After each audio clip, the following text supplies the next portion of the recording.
नमस्कार। आज हम इतिहास की एक सबसे भयानक इंसान की बनाई हुई आपदाओं में से एक की कहानी जानेंगे। ये कहानी है चेरनोबिल की। एक ऐसा नाम जो अब एक न्यूक्लियर दुस्सप्न जैसा बन गया है। एक ऐसी घटना जिसने सिर्फ एक शहर को ही नहीं, बल्कि एक पूरे साम्राज्य को हिलाकर रख दिया था। जरा इस शहर को देखिए। ये है प्रिप्यात। एक जमाने में ये एक बहुत ही चहल पहल वाला, उम्मीदों से भरा शहर हुआ करता था, सोवियत संघ के भविष्य का प्रतीक। और आज ये ऐसा दिखता है, एक वीरान भूतहा शहर जिसकी आबादी है शून्य। मानो वक्त एक भयानक पल में हमेशा के लिए जम गया हो। तो सवाल यही उठता है कि आखिर ऐसा हुआ कैसे? एक फलता फूलता शहर, एक सुनहरे सपने का प्रतीक, रातों रात एक रेडियो एक्टिव बंजर जमीन में कैसे तब्दील हो गया? इस तबाही को समझने के लिए हमें पहले उस सपने को समझना होगा जहां से ये सब शुरू हुआ था। देखिए, इस तबाही की जड़ें एक बहुत बड़े सपने में छुपी हुई थी। एक ऐसे भविष्य का सपना जहां विज्ञान और तकनीक हर मुश्किल पर जीत हासिल कर लेंगे। तो ये बात है 80 के दशक की। कोल्ड वॉर अपने चरम पर था।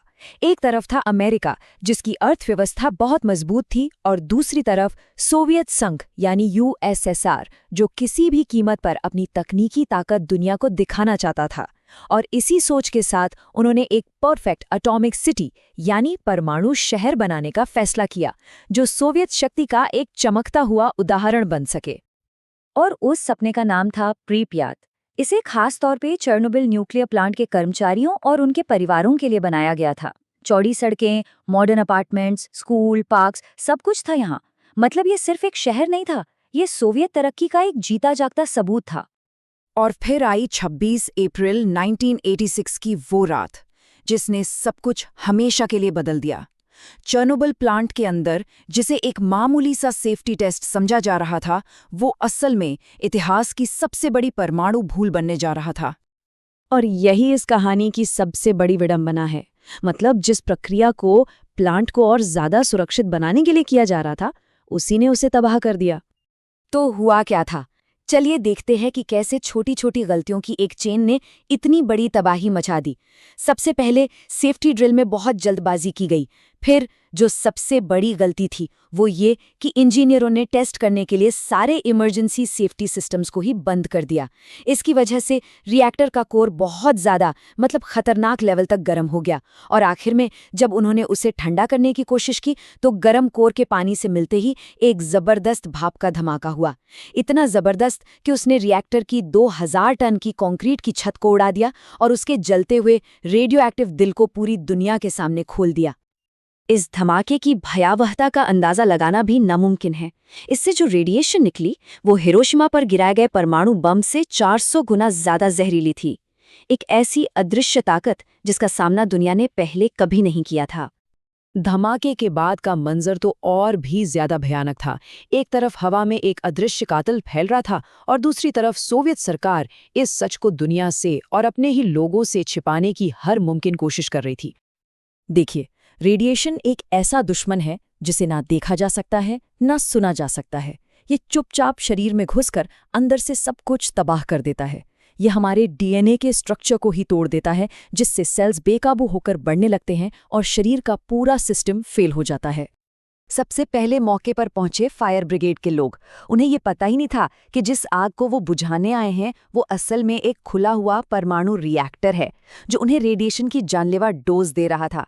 इन बहादुर लोगों ने अपनी जान की बाजी लगा दी, और उनमें से ज्यादातर की कुछ ही हफ्तों में बहुत दर्दनाक मौत हो गई। जैसा कि ये टाइमलाइन दिखाती है, सोवियत सरकार ने तो इस सच को दबाने की पूरी कोशिश की, लेकिन सच ज्यादा देर छिप नहीं सका। दुनिया को इसके बारे में यूएसएसआर से नहीं पता चला, बल्कि इसलिए पता चला क्योंकि रेडिएशन खुद सरहदों को पार कर गई थी। जब स्वीडन के न्यूक्लियर प्लांट ने अपने यहाँ रेडिएशन का स्तर बढ़ा हुआ पाया, तो अंतर्राष्ट्रीय दबाव ने क्रेमलिन को सच्चाई स्वीकार करने पर मजबूर कर दिया।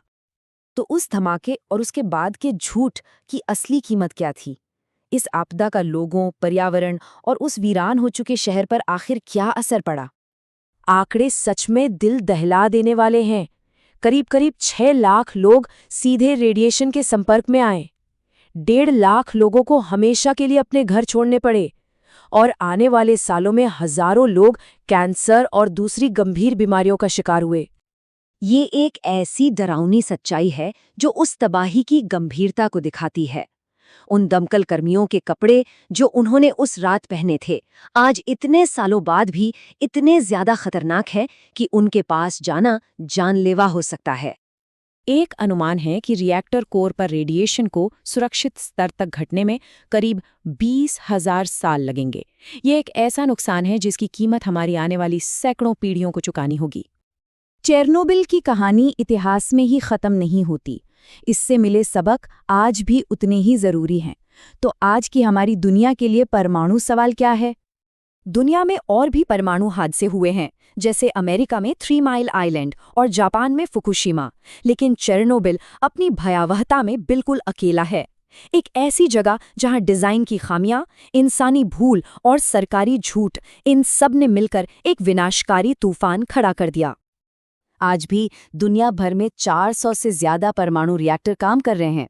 अमेरिका में 95, फ्रांस में 56 और रूस में 30 से ज्यादा।